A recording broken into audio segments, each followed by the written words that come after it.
भावना ऐकल्यानंतर सर्वात मोठी समस्या म्हणजे ओव्हर थिंकिंग. तो प्रसंग पुन्हा पुन्हा आठवतो. आपण काय उत्तर द्यायला हवे होते याचा विचार सुरू होतो आणि नकळत मन अधिकच दुखावले जाते. अशा वेळी सर्वात चांगला उपाय म्हणजे विचारांची साखळी तोडणे.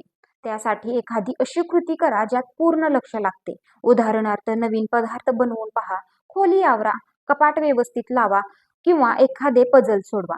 या छोट्या कृती मेंदूला व्यस्त ठेवतात आणि नकारात्मक विचार हळूहळू कमी होतात. भावना मनात साठवून ठेवण्यापेक्षा त्या व्यक्त करणे जास्त चांगले असते आणि त्यासाठी सर्जनशील गोष्टी खूप मदत करतात, जसे की लिहिणे, चित्र काढणे, गाणे म्हणणे, बागकाम करणे किंवा एखादे हस्तकौशल्य शिकणे. या गोष्टीमुळे मनातील भावना हळूहळू बाहेर येतात आणि मन हलके वाटते. कधी कधी मन शांत करण्यासाठी शरीर हलवणेही गरजेचे असते. हलका व्यायाम, थोडे चालणे किंवा योगासने या गोष्टींमुळे शरीरातील ताण कमी होतो आणि विचारांची गतीही आपोआप मंदावते. तसेच वर्तमान क्षणाशी जोडले राहण्याची सवय लावा.